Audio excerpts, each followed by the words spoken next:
রাজধানীতে এবার জঙ্গি বিরোধী অভিযান অপারেশন রিপল 24।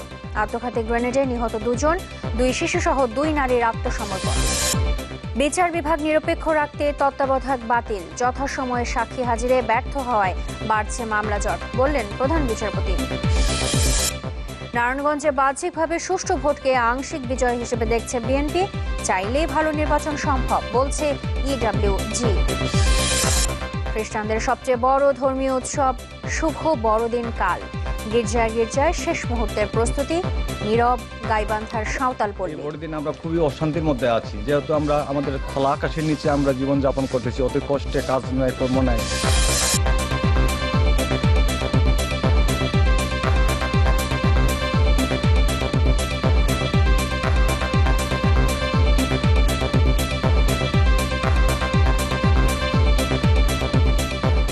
আমন্ত্রণ নিউজ 24-এ শুনছিলেন সিলনটি শিরোনাম। আপনাদের সাথে আছি আমি নুসরাত হক এবং আমি মোহাম্মদ ইমতিয়াজ। অটো ইগনিশন ও ব্রাশ বার্নার দ্বারা তৈরি আরএফএল গ্যাস স্টোভ, রান্নাঘরের সবার প্রেম। এবার পুরো খবর। রাজধানীর আশকোনায় একটি বাড়িতে আইন শৃঙ্খলা বাহিনীর অভিযানে নারীসহ নিহত হয়েছেন 2 জন। আজকে বিকেলে ঘটনাস্থলে গিয়ে স্বরাষ্ট্রমন্ত্রী বলেছেন, আত্মঘাতী গ্রেনেড বিস্ফোরণে তাদের মৃত্যু হয়েছে। এর আগে 2 শিশুসহ আত্মসমর্পণ করেন 2 নারী। অভিযানে জঙ্গিদের ছোড়া বোমায় এক পুলিশ সদস্য আহত হয়েছেন। পুলিশ মহাপরিদর্শক জানান, এই অভিযানের নাম দেওয়া হয়েছে অপারেশন রিপল 24।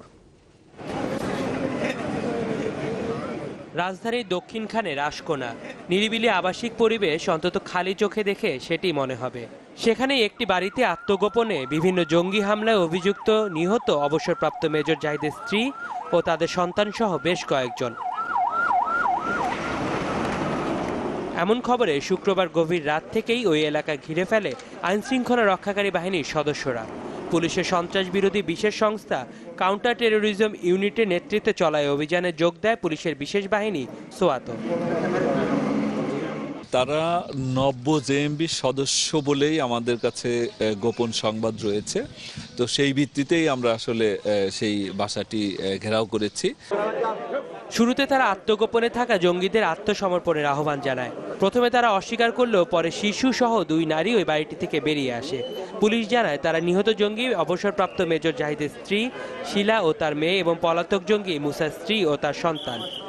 আত্মসমর্পণকালে একটি পিস্তল এবং 6 রাউন্ড গুলি তারা আমাদের কাছে জমা দিয়েছে এবং তাদের কাছে আরও এক্সপ্লোসিভ ছিল, সেই এক্সপ্লোসিভগুলো তারা আমাদের কাছে জমা দিয়েছে। ইতিমধ্যে আমরা তাদের নিয়ন্ত্রণ নিয়েছি এবং আমাদের ডিটেকটিভ ব্রাঞ্চের প্রধান কার্যালয়ে তাদেরকে নিয়ে যাওয়া হয়েছে এবং তাদের জিজ্ঞাসাবাদের প্রক্রিয়া চলছে। তবে এরপরও ভেতরে ছিলেন আরও কয়েকজন। তারা আত্মসমর্পণের আহ্বানে সাড়া দেননি। শনিবার বেলা 12টার পর বাড়ির ভেতরে কয়েক দফা বিস্ফোরণের আওয়াজ পাওয়া যায়। এরই এক পর্যায়ে গুলি ছোড়ে পুলিশ। জঙ্গিদের বোমার আঘাতে আহত হন এক পুলিশ কর্মকর্তাও।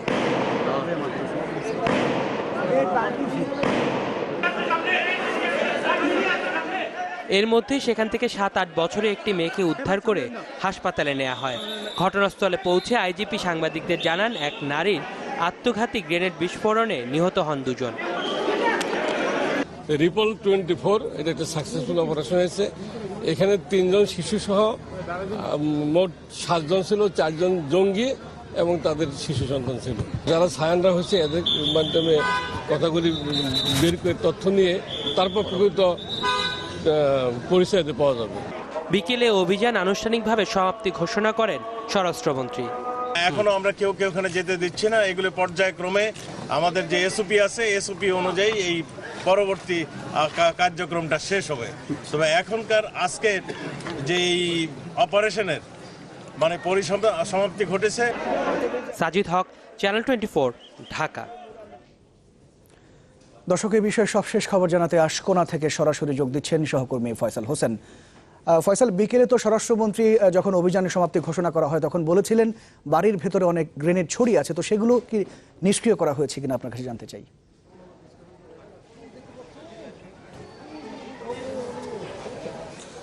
আসলে অপারেশন রিপল 24 কিন্তু গতকাল রাত থেকেই শুরু হয়েছে এবং আজকে ঠিক 4টার সময় স্বরাষ্ট্রমন্ত্রী কিন্তু আমাদের আনুষ্ঠানিকভাবে এর সমাপ্তি ঘোষণা করেছেন, অর্থাৎ প্রায় 16 ঘন্টা এই রিপেল 24-এর অভিযানটি পরিচালনা করে আইন শৃঙ্খলা বাহিনীর সদস্যরা। এই মুহূর্তে স্বরাষ্ট্রমন্ত্রী যেটি বলেছেন যে ভেতরে প্রচুর বিস্ফোরক আছে এবং এই বিস্ফোরকগুলোকেই আসলে বের করার জন্য আমরা দেখেছি বিকেলেই বোম ডিসপোজাল ইউনিট ভেতরে ঢুকেছে।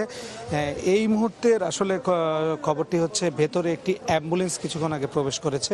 আমরা ধারণা করছি যে সম্ভবত যে 2 জনের লাশ ভেতরে আছে সেটি বের করার জন্যই কিন্তু অ্যাম্বুলেন্সটি ভেতরে প্রবেশ করেছে। এছাড়া ঠিক আমার পেছনে যে রাস্তাটি আছে এই রাস্তাতে কিন্তু আরও 4টি অ্যাম্বুলেন্স রাখা আছে, অর্থাৎ আমরা আইন শৃঙ্খলা বাহিনীর পক্ষ থেকে আমাদের এখানে যারা আছেন কর্মকর্তারা তারা যেটা জানালেন যে বিস্ফোরক ভিতরে আছে সেই বিস্ফোরকগুলো আসলে অবিস্ফোরিতভাবে বের করার চেষ্টা করছেন। এর মধ্যে আমরা কিছুক্ষণ পরপরই কিন্তু বিস্ফোরণের আওয়াজ পাচ্ছি। আমরা বোম ডিসপোজাল ইউনিটের এখানকার যারা কর্মকর্তা আছেন তাদের কাছ থেকে যেটা শুনলাম যে ভেতরে ছড়িয়ে ছিটিয়ে যেসব বিস্ফোরক আছে সেগুলো কিন্তু কিছুক্ষণ পরপরই বিস্ফোরণ ঘটছে এবং ভিতরে কিন্তু আসলে কেমিক্যাল দেয়া হয়েছিল এবং এই জন্য কিন্তু তারা ঠিক ভালোভাবে কাজ করতে পারছেন না। এই জন্য তারা সময় নিয়ে কিন্তু আস্তে আস্তে বিস্ফোরকগুলো বের করছেন।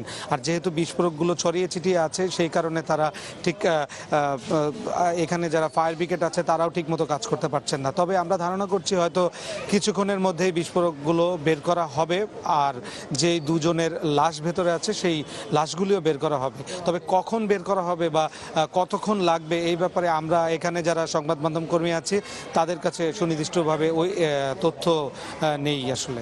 তো এই ছিল মূলত ইমতিয়াজ এইখান থেকে। ফয়সাল, আপনাকে অনেক ধন্যবাদ। আমরা পরবর্তী খবরে হয়তো আপনার মাধ্যমেই দর্শকদের আরো আপডেট জানাতে পারবো। দর্শক, রাজধানীর আশকোনা থেকে জানাচ্ছিলেন ফয়সাল হোসেন। জনগণই দেশ, সমৃদ্ধ বাংলাদেশ। আরব সিমেন্ট। তত্ত্বাবধায়ক সরকারের অধীনে জাতীয় নির্বাচন রাজনীতিবিদদের দেউলিয়াপনা, এমন মন্তব্য করেছেন প্রধান বিচারপতি সুরেন্দ্র কুমার সিনহা। বিচার বিভাগকে নিরপেক্ষ রাখতেই আপিল বিভাগ এই ব্যবস্থা বাতিলের রায় দিয়েছিলেন বলেও মন্তব্য করেন তিনি। সকালে রাজধানীর বঙ্গবন্ধু আন্তর্জাতিক সম্মেলন কেন্দ্রে জাতীয় বিচার বিভাগীয় সম্মেলনের উদ্বোধনী অনুষ্ঠানে তিনি একথা বলেন। যথাসময়ে পুলিশ সাক্ষী হাজির করতে ব্যর্থ হওয়ায় মামলার জট বাড়ছে বলেও মন্তব্য করেন প্রধান বিচারপতি।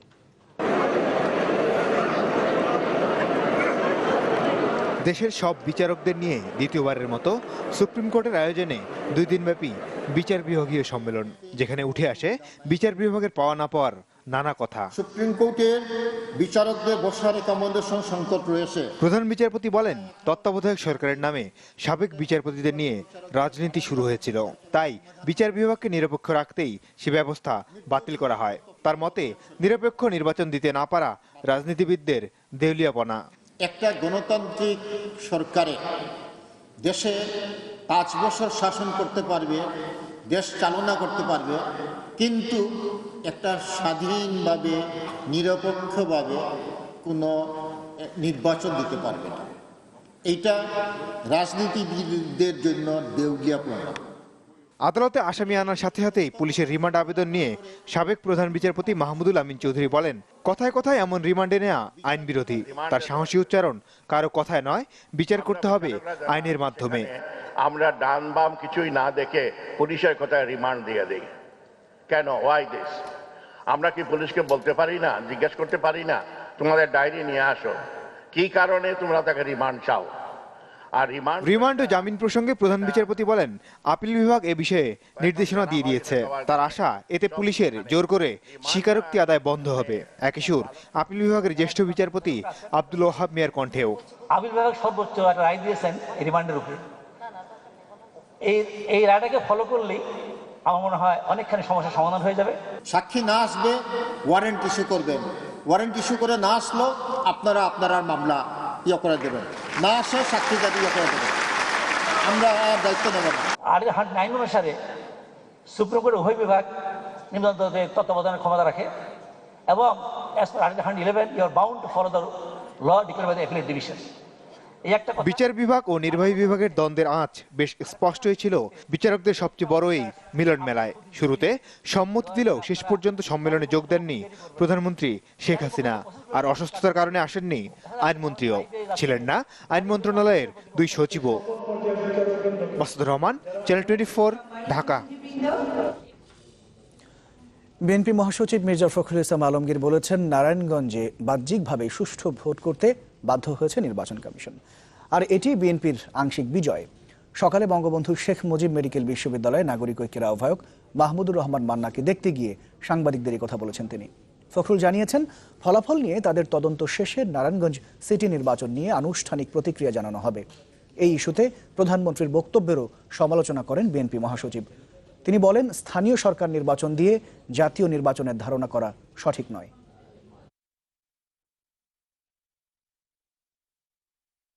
অবাধ সুষ্ঠু নির্বাচনের যে সংগ্রাম, সেই সংগ্রামের আংশিক বিজয় আমরা লক্ষ্য করি।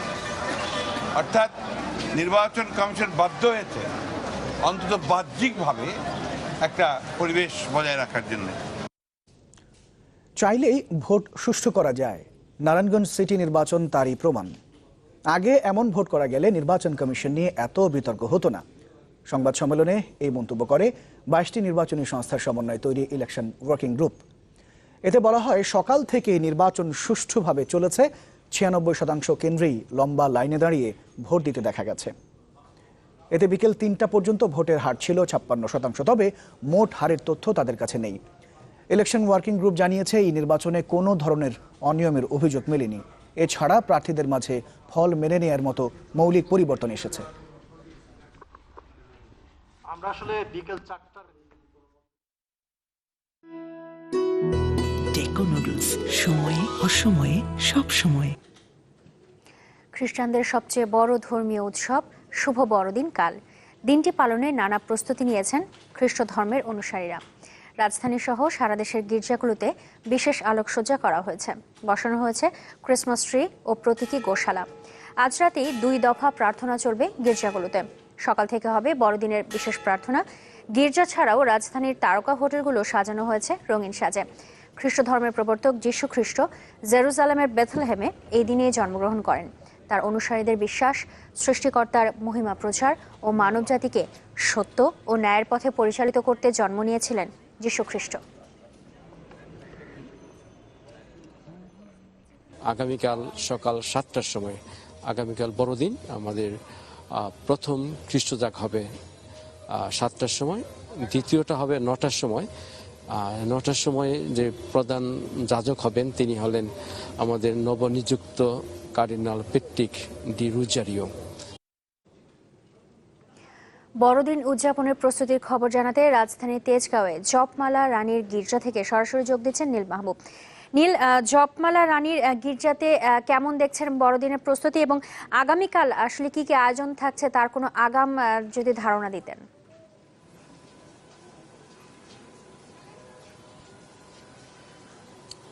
নুসরাত, ধন্যবাদ আপনাকে। আমি এই মুহূর্তে আছি হচ্ছে জপমালা চার্চে, তেজগাঁওয়ে এটা, এবং আমি আসলে যে জায়গাটায় আছি সেই জায়গায় চারপাশে আমি যদি আপনাকে একটু দেখাই, চারপাশ জুড়ে আসলে এত আলোকসজ্জা যে পৌষের সন্ধ্যাটার কুয়াশা এখানে কিন্তু একদমই নেই, কুয়াশা একেবারেই কেটে গেছে। এবং প্রস্তুতির যে কথাটা বললেন আপনি, প্রস্তুতির কথা যদি আমি বলি তাহলে আজকে 8:30টার সময় এখানে শুরু হবে হচ্ছে প্রথম প্রার্থনা, এরপরে 11টার সময় দ্বিতীয় প্রার্থনা শুরু হবে এখানে, এবং তারপরে এখানে যারা এখনো আসা শুরু করেনি খ্রিস্টান সম্প্রদায়ের যারা আছে তারা ধীরে ধীরে আসছে, এবং যারা আসছে তাদের সাথে আমাদের কথা হয়েছে। তারা বলছে যে আসলে বড়দিনের বছর শেষে বড়দিনের যে উৎসবটা এবং এখানে যে ধর্মের বাড়িটা, সেই বাড়িটা যেন সামনের বছরেও প্রতিটা দিন এবং শুদ্ধতায় কাটে এবং নৈতিকতার মধ্যে কাটে।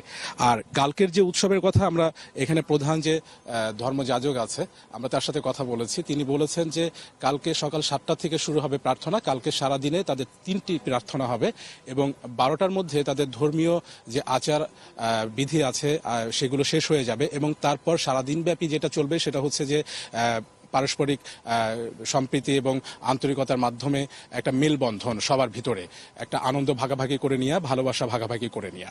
এবং প্রধান ধর্মযাজক উনি বলেছেন যে এবারের তাদের যে স্লোগান, সেই স্লোগানটা হচ্ছে শান্তি। পরিবারে যেন শান্তি বিরাজ করে এবং দেশে যে অরাজকতা বা অস্থির সময় চলছে সেগুলো যেন কেটে গিয়ে সেখানে যেন শান্তি বিরাজ করে। সো এইবারের প্রধান স্লোগানই হচ্ছে শান্তি, এবং তারা চায় এই শান্তিটা সর্ব জায়গায় বিরাজ করুক। এবং এখানে এখনো কিন্তু আসলে ভিড়টা শুরু হয়নি। তারা বলছে যে যেহেতু 8:30টায় শুরু হবে প্রথম প্রার্থনা, এই কারণে 7:30টার পর থেকে ভিড়টা আসলে বাড়তে শুরু করবে এবং তারা যেটা বলছে যে টোটাল চত্বরটা, সম্পূর্ণ চত্বরটা আসলে ভরে উঠবে এবং তাদের অনুমান প্রায় 10,000-এর উপরে ধর্মপ্রাণ মানুষ এখানে আসবেন। এবং আমরা এখানে আরেকটা জিনিস দেখেছি, সেটা হচ্ছে যে কথাটা আমরা আসলে সবসময় বলি যে উৎসব, ধর্ম যার যার, উৎসব সবার। তো এখানে আমরা দেখছি যে শুধু খ্রিস্টান সম্প্রদায়ের লোকই আসছে তা না, এখানে বিভিন্ন ধর্মের লোক আসছে এবং তারা এখানে তাদের প্রার্থনাটাও করে যাচ্ছে একটা বিশ্বাস থেকে। তো নুসরাত, এটাই ছিল আমার কাছে শেষ মুহূর্তের তথ্য। নীল, ধন্যবাদ আপনাকে। দর্শক, রাজধানীর তেজগাঁওয়ে জপমালা রানীর গির্জা থেকে বড়দিন উদযাপনের আগাম প্রস্তুতি সম্পর্কে জানাচ্ছিলেন নীল মাহবুব। দর্শক, বড়দিনের আরও কিছু খবরাখবর রয়েছে। বড়দিনের আনন্দ নেই গাইবান্ধার গোবিন্দগঞ্জে উচ্ছেদ হওয়া সাঁওতালদের মনে। গত 6 নভেম্বরের ঘটনার পর এখনও থমথমে গোটা এলাকা। খোলা আকাশের নিচে কাটছে সাঁওতালদের দিন। গোবিন্দগঞ্জে রংপুর চিনিকলের জমি থেকে উচ্ছেদ হওয়া সাঁওতালদের মনে এখন বিষাদের ছায়া। সামনে বড়দিন, অথচ কারো মনে নেই আনন্দ।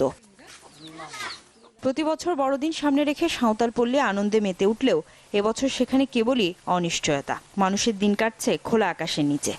সামনে বড়দিন, এই বড়দিন আমরা খুবই অশান্তির মধ্যে আছি, যেহেতু আমরা আমাদের খোলা আকাশের নিচে আমরা জীবনযাপন করতেছি। অতি কষ্টে, কাজ নাই, কর্ম নাই, ছেলে মেয়েদের কাপড় চোপড় কিনে দিব, এই সমস্ত আমাদের কোনো টাকা পয়সা নাই। বড়দিন কিভাবে করব? বড়দিন তো মনে করেন আমাদের অশান্তি, খাওয়া নাই, থাকা নাই, বাচ্চা টাচ্চা অসুস্থ, বিভিন্ন সমস্যায় পড়ে আছে। কোনো কাজ নেই, ফলে অলস সময় পার করছেন সাঁওতালরা। 3 বেলা যেখানে হাড়ি চলে না, সেখানে বড়দিনে উৎসব অনেকটা রসিকতা। আমাদের কাজও বাইরে করতে পারলাম না, কি দিয়ে খরচ করব, কি করব। খুব কষ্ট হচ্ছে, ছেলে মেয়ে ঠিকভাবে কাপড় কিনতে পারছি না এবং সংসারে কোনো চলাফেরাও ঠিকভাবে পারতেছি না। বহু দুঃখ আমাদের। গত 6 নভেম্বর রংপুর সুগার মিলের জায়গা থেকে উচ্ছেদ করা হয় সাঁওতালদের। এ সময় আইনশৃঙ্খলা বাহিনীর সাথে সংঘর্ষে নিহত হয় অন্তত 3 জন। এরপর থেকেই তারা গৃহহীন। Desk report, channel 24। একটা বিরতি নিচ্ছি, ফিরে এসে থাকবে। শ্রমিকরা ঠিকভাবে কাজের প্রতিশ্রুতি দিলেই সাভার আশুলিয়ার বন্ধ কারখানা চালু হবে বললেন বিজিএমইএ সভাপতি।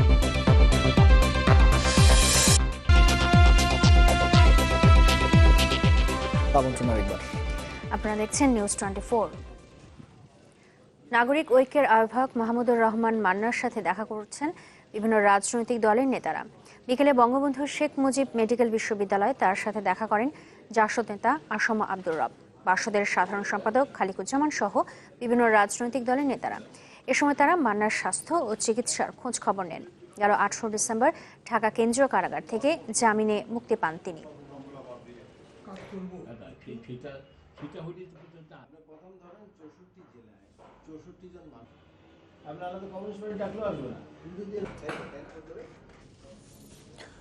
মাগুরা শ্রীপুরে মশিউর রহমান নামে এক মুক্তিযোদ্ধাকে হাতুড়ি দিয়ে পিটিয়েছে দুর্বৃত্তরা। আহতের স্বজনরা জানিয়েছেন, মাগুরার শ্রীপুরের তখলপুরের একটি প্রভাবশালী মহল মশিউর রহমানের জমির গাছ কাটতে গেলে তিনি প্রতিবাদ করেন। এর জেরে গতকাল সন্ধ্যায় শ্রীপুর থেকে মাগুরায় ফেরার পথে তার উপর হামলা চালায় দুর্বৃত্তরা। পরে গুরুতর আহত অবস্থায় তাকে ভর্তি করা হয় স্থানীয় হাসপাতালে। এদিকে লালমনিরহাটের হাতিবান্ধায় ফরিদ উদ্দিন নামে এক মুক্তিযোদ্ধার উপর হামলা হয়েছে। এর প্রতিবাদে বিক্ষোভ করেছেন স্থানীয় মুক্তিযোদ্ধারা।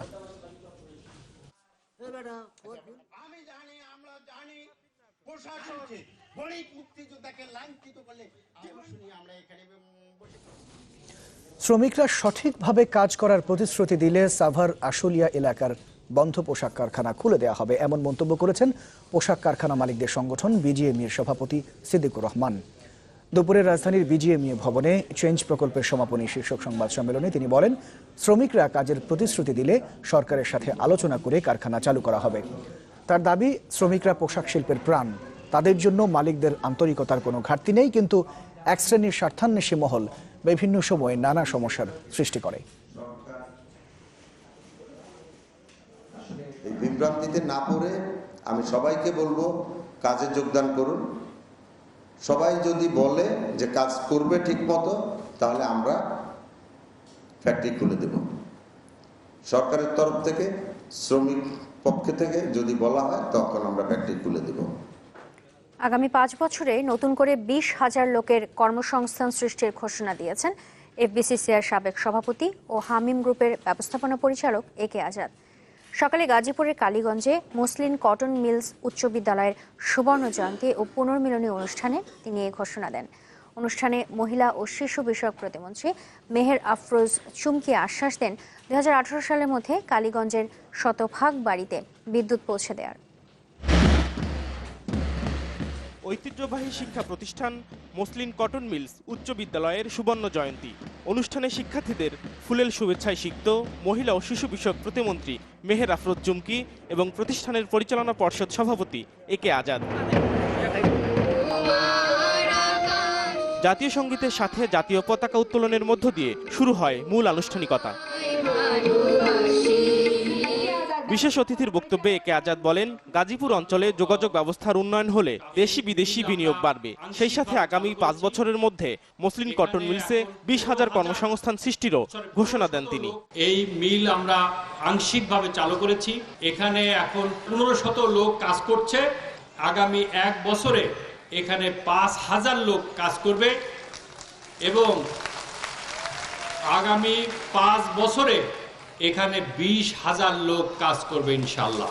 স্কুলের মেধাবী শিক্ষার্থীদের জন্য প্রাথমিকভাবে 10 লাখ টাকার মেধাবৃত্তি চালুরও ঘোষণা দেন তিনি।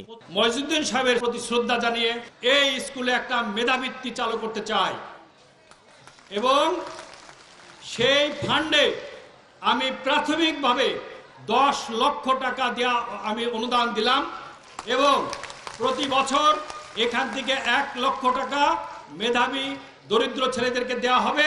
প্রধান অতিথির বক্তব্যে প্রতিমন্ত্রী দেশের উন্নয়নে সবাইকে এগিয়ে আসার আহ্বান জানান। আরো আধুনিক পড়াশোনা কিভাবে করানো যায়, কিভাবে শিক্ষার্থীদেরকে নতুন করে আরো বেশি কিছু শেখানো যায়, পথ দেখানো যায়, সে আমাদের শিক্ষকদের সবসময় সেই দিকে মনোযোগী হওয়া উচিত। 2018 সালের মধ্যে কালীগঞ্জের শতভাগ বাড়িতে বিদ্যুৎ পৌঁছে দেবারও ঘোষণা দেন মহিলা ও শিশু বিষয়ক প্রতিমন্ত্রী। কালীগঞ্জে প্রায় 85% বাড়িতে বিদ্যুৎ চলে এসেছে। নাফিউল ইসলাম লিঙ্কন, চ্যানেল 24, গাজীপুর। দেশের প্রতিটি শিক্ষা প্রতিষ্ঠানে পাঠাগার বাধ্যতামূলক করা হচ্ছে বলে জানিয়েছেন শিক্ষামন্ত্রী নুরুল ইসলাম নাহিদ। সকালে রাজধানীর বেগম বদরুন্নেসা সরকারি মহিলা কলেজের পাঠদান উদ্বোধনকালে এই কথা জানিয়েছেন শিক্ষামন্ত্রী। মানসম্মত শিক্ষা নিশ্চিত করতে সরকার এই উদ্যোগ নিতে যাচ্ছে বলে জানিয়েছেন মন্ত্রী। বলেন, উন্নত পাঠাগার ছাড়া মানসম্মত শিক্ষা হতে পারে না। আর সে শিক্ষা আইনে এই ধরনের নির্দেশনা থাকবে বলেও জানিয়েছেন তিনি। তবে পাঠাগারে নিয়মিত নতুন বই অন্তর্ভুক্তিরও প্রয়োজন বলেও জানিয়েছেন শিক্ষামন্ত্রী। প্রয়োজনে সরকারি সহায়তার আশ্বাস দেন তিনি। আরেকটা বিরতি নিচ্ছে, ফিরে এসে থাকছে। কুমিল্লায় প্রাইভেট কারের চাপায় মা ছেলে সহ নিহত 3। বিভিন্ন স্থানের সড়ক দুর্ঘটনায় প্রাণ গেল আরো 10 জনের।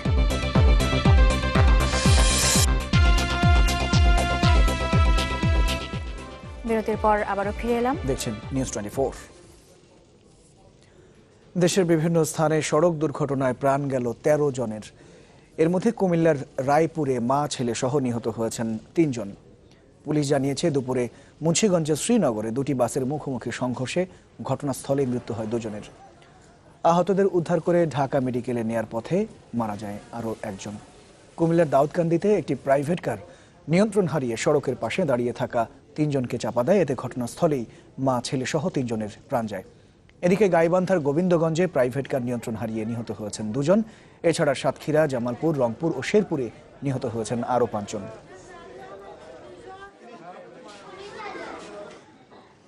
সামাজিক ব্যবসার আওতায় চট্টগ্রামে একটি নার্সিং কলেজ প্রতিষ্ঠার কথা জানিয়েছেন নোবেলজয়ী ডক্টর মোহাম্মদ ইউনুস। সকালে চট্টগ্রাম কলেজিয়েট স্কুলের 180 বছর পূর্তি উৎসবের উদ্বোধন অনুষ্ঠানে তিনি কথা বলেন। ডক্টর ইউনুস বলেন, ঢাকায় পরিচালিত নার্সিং কলেজে সফলতা আসায় চট্টগ্রামেও একই রকম প্রতিষ্ঠান করার সিদ্ধান্ত নেওয়া হয়েছে। আগামীতে যা মেডিকেল কলেজ হাসপাতালে রূপান্তরিত হবে। 3 দিনের উৎসবের নতুন পুরনোরা এই মিলন মেলায় বিভিন্ন ক্ষেত্রে প্রতিষ্ঠিত স্কুলের সাবেক অনেক শিক্ষার্থী অংশ নেন। আমি অবশ্যই আসব, ধর্ম অনুযায়ী তাদের আত্মার মাগফিরাতের জন্য। অনন্যা বলে যে আবাসিক এলাকাটা, সেখানে সিডিএ থেকে আমরা একটা জায়গা নিয়েছি, সেখানে আমরা এখন কনস্ট্রাকশন শুরু করবো এই বছর, সামনের বছরের মধ্যে, যাতে করে ওইখানে আরেকটা সিমিলার নার্সিং কলেজ এখানে আমরা করতে পারি। সেটাও একটা আন্তর্জাতিক কোলাবোরেশনের মাধ্যমে, যাতে এখানেও আমরা সেই নার্স তৈরি করতে পারি একই প্রিন্সিপালে, সামাজিক ব্যবসার প্রিন্সিপালের মাধ্যমে। এবং আমাদের ইচ্ছে হচ্ছে এটাকে সম্প্রসারিত করে ক্রমাগত চট্টগ্রামেরটা এটা একটা মেডিকেল কলেজ এবং হাসপাতাল। এবার নাহি এস পাইপ সুখবর।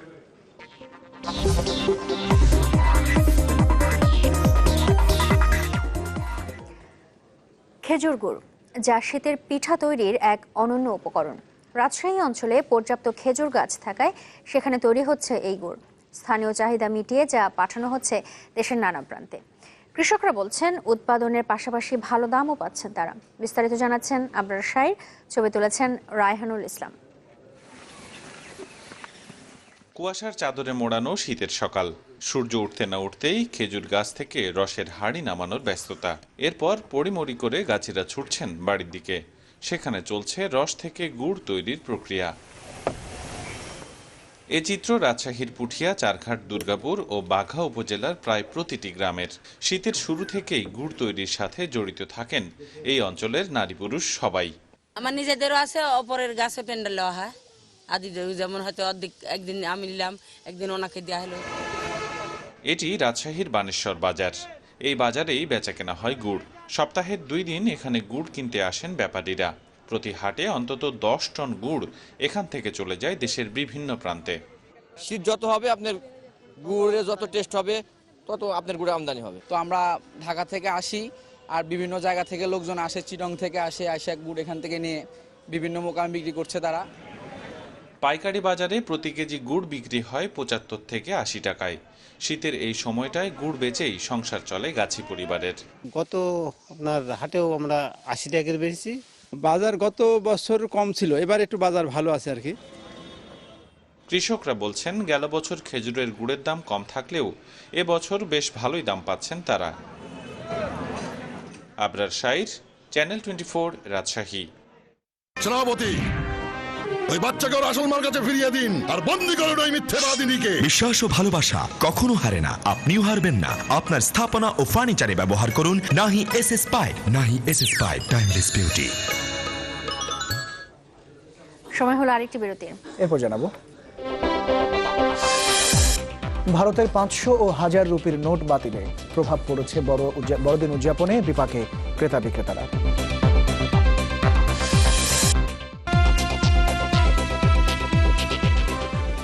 বিরতির পর আমন্ত্রণ আরেকবার জানাবো দেশের বাইরের খবর। ভারতের কেন্দ্রীয় সরকারের 500 ও 1000 রুপির নোট বাতিলের সিদ্ধান্তের প্রভাব পড়েছে খ্রিস্টান ধর্মাবলম্বীদের প্রধান উৎসব বড়দিন উদযাপনে। মোদী সরকারের এই সিদ্ধান্তের ফলে বাজারে পর্যাপ্ত পরিমাণে 100, 500 ও 1000 রুপির নোট পাওয়া যাচ্ছে না। ফলে বিপাকে পড়েছেন কলকাতার ক্রেতা ও বিক্রেতারা। বড়দিন উদযাপনে ঘর সাজানোর সরঞ্জাম থেকে শুরু করে নতুন কাপড়, কোনো কিছুই তারা সাধ্যমতো কিনতে পারছেন না। ব্যাংক ও এটিএম বুথ সবখানেই ঘন্টার পর ঘন্টা লাইনে দাঁড়ানোর পরও মিলছে না পর্যাপ্ত রুপি।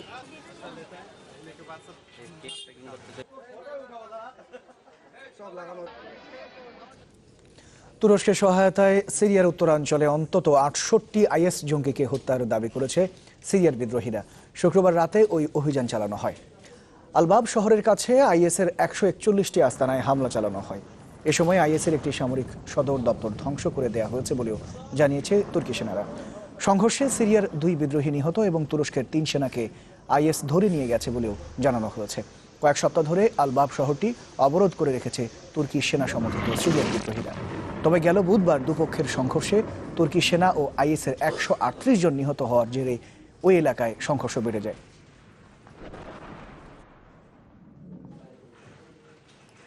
উত্তর মেরুতে ক্রিসমাসের সময় যে গড় তাপমাত্রা থাকে এবার তার চেয়ে 20 ডিগ্রি সেলসিয়াস পর্যন্ত বেশি হওয়ার আশঙ্কা করা হচ্ছে।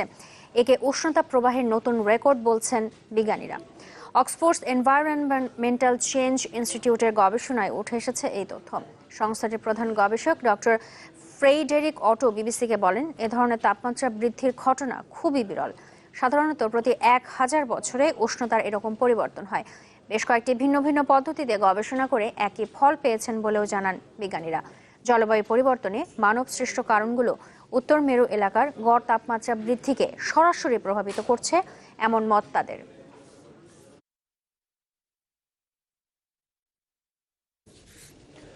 এবার ফিরে দেখব 2016 সালে বিশ্বজুড়ে আলোচিত নির্বাচনগুলো। 16 জানুয়ারি তাইওয়ানের প্রেসিডেন্ট নির্বাচনের মধ্য দিয়ে শুরু হয় বছর। এপ্রিলে প্রতিবেশী দেশ ভারতের পশ্চিমবঙ্গে চলে বিধানসভা নির্বাচন। সেপ্টেম্বরে রাশিয়ার পার্লামেন্টের নিম্নকক্ষের ভোটে জয় পায় পুতিনের দল, আর বছরের শেষে হয় মার্কিন প্রেসিডেন্ট নির্বাচন, যেখানে অপ্রত্যাশিতভাবে জয় পান রিপাবলিকান প্রার্থী Donald Trump. The FBI has reopened its criminal investigation.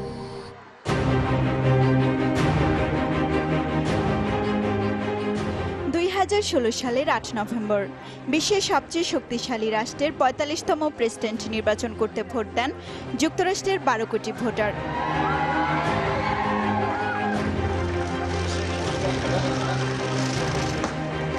প্রথম ভোট গ্রহণ হয় নিউ হ্যাম্পশায়ারের ডিক্সভিল নর্থ শহরে। প্রাথমিক ফলে শুরুতে এগিয়েছিলেন ডেমোক্র্যাট দলের প্রার্থী হিলারি ক্লিনটন। তবে নির্বাচন পূর্ববর্তী সব জরিপের হিসেব নিকেশ উল্টে দেয় দোদুল্যমান রাজ্যগুলোতে ভোটের ফলাফল। শেষমেশ হাড্ডাহাড্ডি লড়াইয়ের পর পপুলার ভোটে এগিয়ে থাকলেও ইলেকটোরাল কলেজের ভোটে রিপাবলিকান প্রার্থী ডোনাল্ড ট্রাম্পের কাছে হেরে যান Hillary. A call from Secretary Clinton. 18 September রাশিয়ার পার্লামেন্টের নিম্নকক্ষ দুমায় নির্বাচন অনুষ্ঠিত হয়। এতে 76 আসন পায় প্রেসিডেন্ট ভ্লাদিমির পুতিনের দল ইউনাইটেড রাশিয়া। দলটির পক্ষে রায় দেন 40 লাখের মতো রুশ নাগরিক। তবে 2011 সালের নির্বাচনের তুলনায় ভোটদানের হার 60 থেকে কমে হয় 48। এর ফলে চতুর্থ মেয়াদেও ভ্লাদিমির পুতিনের শাসনের পথ সুগম হলো বলে মনে করেন বিশ্লেষকরা। একই সাথে শক্তিশালী কোনো বিরোধী দল না থাকাও পুতিনের দলের বিজয়ের অন্যতম কারণ বলেও মত তাদের। 2016 সালে ভারতের পশ্চিমবঙ্গের বিধানসভার 294টি আসনে নির্বাচন হয়। 4 এপ্রিল শুরু হয়ে মোট 6 ধাপে নির্বাচন শেষ হয় 5 মে। ভোট দেন 6.5 কোটিরও বেশি ভোটার। ফলাফল ঘোষণা করা হয় 19 মে। একক দল হিসেবে বিপুল ভোটে জয় পায় মমতা বন্দ্যোপাধ্যায়ের তৃণমূল কংগ্রেস। 211টি আসন পায় তারা, আর রেকর্ড গড়ে বিজেপিও। 1952 সালের পর প্রথমবারের মতো পশ্চিমবঙ্গের বিধানসভা নির্বাচনে সর্বোচ্চ 3টি আসনে জয় পায় বিজেপি। 30 এপ্রিল অনুষ্ঠিত হয় ইরানের সংসদীয় নির্বাচন। এতে দেশটির পার্লামেন্টের 290টি আসনের মধ্যে 42 আসন পায় প্রেসিডেন্ট হাসান রুহানির মধ্য ও সংস্কারপন্থী দল। তারপরও পার্লামেন্টের সংখ্যাগরিষ্ঠতা থেকে 3টি আসনে পিছিয়ে থাকেন তারা। তবে এই সংখ্যা রুহানির আনা বিল পাসের জন্য পর্যাপ্ত। এই নির্বাচনে পার্লামেন্টের 17টি আসনে নারী সদস্য নির্বাচিত হন, যা দেশটির 1979 সালে ইরান বিপ্লবের পর প্রথম। এছাড়া 16 জানুয়ারি তাইওয়ানের প্রেসিডেন্ট নির্বাচন, মার্চে নিউজিল্যান্ডের পতাকা নির্ধারণে গণভোট, 18 ফেব্রুয়ারি উগান্ডার প্রেসিডেন্ট নির্বাচন, বসন্তে অস্ট্রিয়ার প্রেসিডেন্ট নির্বাচন এবং 10 এপ্রিল পেরুর প্রেসিডেন্ট নির্বাচন অনুষ্ঠিত হয়। মুন্নিমুন, চ্যানেল 24। শেষ করব নিউজ 24। যাবার আগে সিলনটি শিরোনামগুলো জানাচ্ছি আরেকবার। রাজধানীতে এবার জঙ্গি বিরোধী অভিযান অপারেশন রিপল 24। আত্মঘাতী গ্রেনেডে নিহত 2 জন, 2 শিশুসহ 2 নারীর আত্মসমর্পণ। বিচার বিভাগ নিরপেক্ষ রাখতেই তত্ত্বাবধায়ক বাতিল। যথাসময়ে সাক্ষী হাজিরে ব্যর্থ হওয়ায় বাড়ছে মামলা জট, বললেন প্রধান বিচারপতি। নারায়ণগঞ্জের ভোট বাহ্যিকভাবে সুষ্ঠু, বিএনপির আংশিক বিজয়, বললেন ফখরুল। চাইলেই ভালো নির্বাচন সম্ভব, বলছে ইডব্লিউজি। খ্রিস্টানদের সবচেয়ে বড় ধর্মীয় উৎসব শুভ বড়দিন কাল। গির্জায় গির্জায় শেষ মুহূর্তের প্রস্তুতি, নীরব গাইবান্ধার সাঁওতালপুর। এই বড়দিনে আমরা খুবই অশান্তির মধ্যে আছি, যেহেতু আমরা আমাদের খোলা আকাশের নিচে আমরা জীবনযাপন করতেছি, অতি কষ্টে, কাজ নয়, কর্ম নাই। এই ছিল নিউজ 24। সবাইকে ধন্যবাদ সাথে থাকার জন্য। অনেক ধন্যবাদ।